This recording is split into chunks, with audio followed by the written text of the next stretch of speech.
बिंदिया TV की बड़ी शौकीन थी। उसे टीवी देखना बहुत पसंद था और वो लगभग हर काम करते हुए टीवी जरूर देखती थी। एक दिन वो अपने घर में बैठकर चावल बिन रही थी और साथ साथ टीवी में अपना फेवरेट टीवी सीरियल देख रही थी। अचानक से वो जोर जोर से रोने लगती है। हे भगवान, ये क्या हो गया? बिंदिया की रोने की आवाजें सुनकर उसकी सास वहां आ जाती है। अरे क्या हो गया बहू, तू इतनी तेज तेज क्यों रो रही है? अरे मम्मी जी, विनोद मर गया। क्या? कौन विनोद?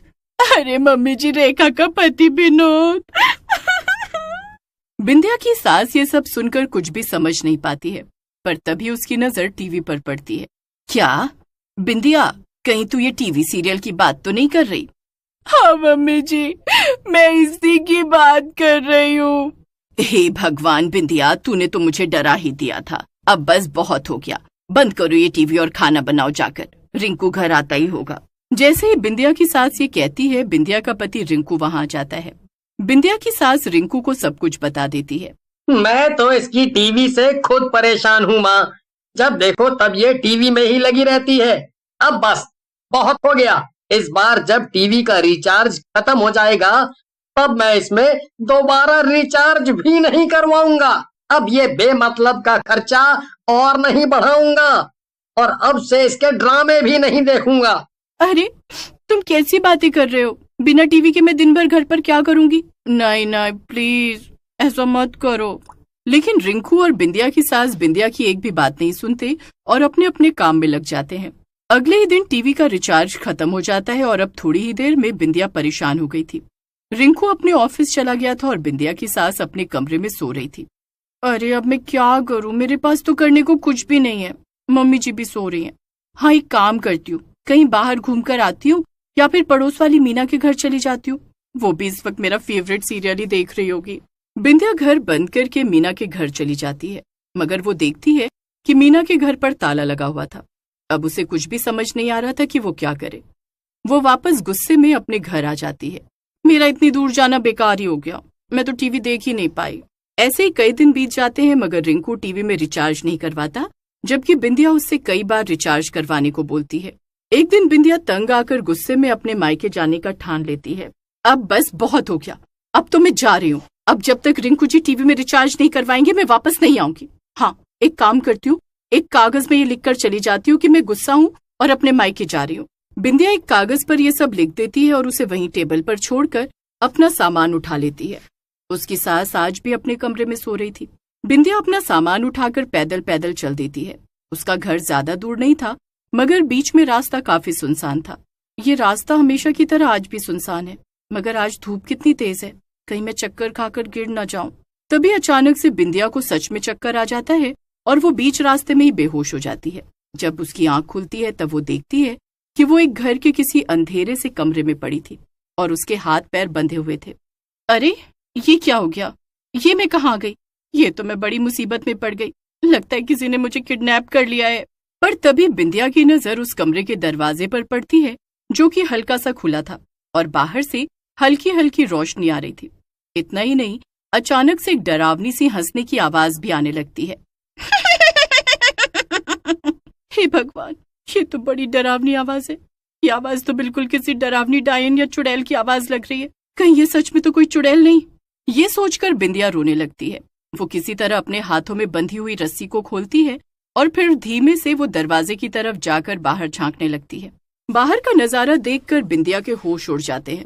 इस कमरे के बाहर एक दूसरा कमरा था, जहाँ पर एक टीवी और एक कुर्सी रखी हुई थी। उस टीवी पर बिंदिया का मनपसंद टीवी सीरियल चल रहा था, जिसे देख देख कर कुर्सी पर बैठी डरावनी चुड़ैल जोर जोर से हंस रही थी। ओह, तो वो रोशनी इस टीवी की थी और ये तो मेरा फेवरेट सीरियल है। अरे रे रे, ये क्या चल रहा है इसमें? अरे ये विनोद तो मर गया था, फिर ये वापस कैसे आ गया? क्या ये मरने का नाटक कर रहा था सिर्फ रेखा की डायन सौतेली बहन को बेवकूफ बनाने के लिए? अच्छा हुआ ये तो। बिंदिया खुद से बात करने में खो गई थी, पर चुड़ैल बिंदिया को हंसते हुए देख, ये क्या, तेरी रस्सी कैसे खुल गई और तू बाहर कैसे आ गई और ऊपर से इतनी तेज तेज हंस रही थी? रुक, अभी सबक सिखाती हूँ तुझे कच्चा चबा जाऊंगी। अरे रे रे, माफ कर दो मुझे मत खाना प्लीज, मैं तो बस वो मेरा फेवरेट टीवी सीरियल देखकर हंस रही थी और कुछ नहीं। क्या? तेरा फेवरेट टीवी सीरियल? ये तो मेरा भी फेवरेट टीवी सीरियल है। क्या सच में? अरे तुम्हें पता है, मेरे पति और सास ने मेरे साथ बहुत गलत किया। कुछ समय पहले जब मेरे टीवी का रिचार्ज खत्म हो गया, उन्होंने कहा कि अब वो उसमें रिचार्ज नहीं करवाएंगे ताकि मैं टीवी न देख सकूं, वरना मैं तो टीवी की बहुत शौकीन हूँ। वाह वाह, टीवी की शौकीन तो मैं भी हूँ। मैं तो तुझे यहाँ खाने के लिए लाई थी, मगर अच्छा लगा जानकर कि कोई मेरी तरह और भी है जिसे टीवी देखना पसंद है। तो बता मुझे, तू और कौन कौन से टीवी सीरियल देखती है? मैं तो सारे के सारे ही देखती थी। मैं चुप रहकर भी चिल्लाऊंगी, सास हमारी अत्याचारी, बहू के रूप में डायन, सब देखती हूँ मैं। अरे वाह वाह वाह, ये सब तो मैं भी देखती हूँ। आजा फिर हम साथ में सीरियल देखते हैं। हाँ हाँ बिल्कुल। वैसे क्या तुम्हारी टीवी का रिचार्ज खत्म नहीं होता? अरे नहीं नहीं, एक आदमी को मैं जानती थी जो सबकी टीवी में रिचार्ज करने का काम करता था। मैंने उसे इतना डराया कि उसने जिंदगी भर मेरा रिचार्ज करने का वादा किया।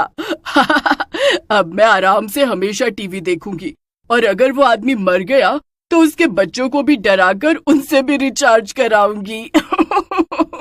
वाह वाह वाह वाह, तुम्हारा ये घर तो किसी जन्नत से कम नहीं।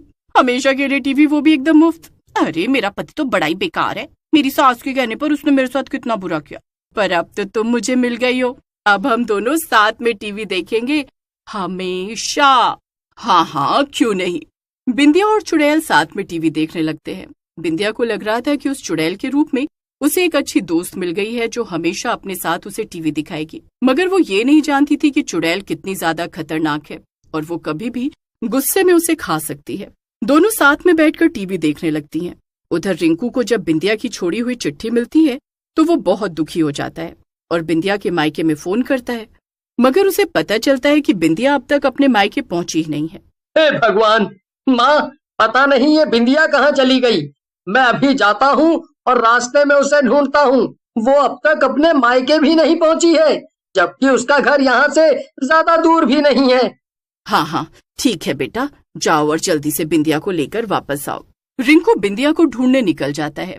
उधर बिंदिया मजे से टीवी देख रही थी, पर तभी बिंदिया और चुड़ैल की किसी बात पर बहस हो जाती है। अरे अरे, ये रेखा तो मुझे बिल्कुल नहीं पसंद। कितनी गंदी एक्टिंग करती है ये, और तो और ये बिल्कुल सुंदर भी नहीं है। इससे अच्छी तो मैं ही लगती हूँ। चुड़ैल को ये सुनकर गुस्सा आ जाता है, क्योंकि चुड़ैल रेखा की बहुत बड़ी फैन थी। क्या क्या कहा तूने मेरी रेखा को? अरे तू उसकी जगह लेगी? शक्ल भी देखी है तूने अपनी? उसकी जगह कोई नहीं ले सकता, समझी तू? इसी बात पर दोनों की बहस हो जाती है और चुड़ैल को बहुत ज्यादा गुस्सा आ जाता है। बस बहुत हो गया, मुझे तुझे अपने साथ बिठाना ही नहीं चाहिए था। अब बस बहुत हो गया, मैं तुझे अभी के अभी खा जाऊंगी। ये सुनकर बिंदिया बहुत डर जाती है और इधर उधर भागने लगती है। चुड़ैल भी उसे पकड़ने के लिए उसके पीछे भागती है। तभी बिंदिया को बाहर जाने का दरवाजा दिख जाता है और वो दरवाजा खोलकर बाहर भागने लगती है। अब क्या करूं, कहाँ जाऊं, पता नहीं ये कौन सी जगह है। मैं तो बड़ी बुरी फंस गई आज। रुक जा, अभी बताती हूँ तुझे। रुक जा, मेरी रेखा की बुराई करेगी। रुक रुक तू अभी। बिंदिया तेजी से किसी भी तरफ भाग रही थी। उसे रास्ता बिल्कुल भी समझ नहीं आ रहा था और पीछे पीछे चुड़ैल भी उसे पकड़ने के लिए भाग रही थी। वहीं दूसरी तरफ से रिंकू उसे ढूंढते हुए आ रहा था। बिंदिया और रिंकू रास्ते में टकरा जाते हैं। रिंकू, ये सब तुम्हारी वजह से हो रहा है। ना तुम मेरी टीवी बंद करवाते, ना मैं अपने घर से भागती और ना वो चुड़ैल मेरे पीछे पड़ती। अरे एक टीवी की शौकीन चुड़ैल ने मुझे किडनैप कर लिया था और वो मेरे पीछे पीछे आ रही है मुझे पकड़ने के लिए। सब तुम्हारी वजह से हुआ है। रिंकू बिंदिया को लेकर तेजी से अपने घर की ओर भागता है और चुड़ैल उन्हें नहीं पकड़ पाती और पीछे रह जाती है। बिंदिया और रिंकू एक जगह पर थक कर बैठ जाते हैं। उनकी सांस फूल रही थी। अरे बाप रे, आज तो बाल बाल बचे। तो अब वापस अपने घर चले बिंदिया। आज तो हम बड़ी मुश्किल से जान बचा के भागे हैं। नहीं, मैं घर नहीं जाऊंगी। मेरी टीवी वो तो अभी भी बंद ही होगी ना। अरे चिंता मत करो, मैंने टीवी में रिचार्ज करा दिया है। ये सुनकर बिंदिया खुश हो जाती है और दोनों घर के अंदर चले जाते हैं। उधर चुड़ैल बिंदिया को ढूंढती रह जाती है और फिर वापस अपने घर चली जाती है।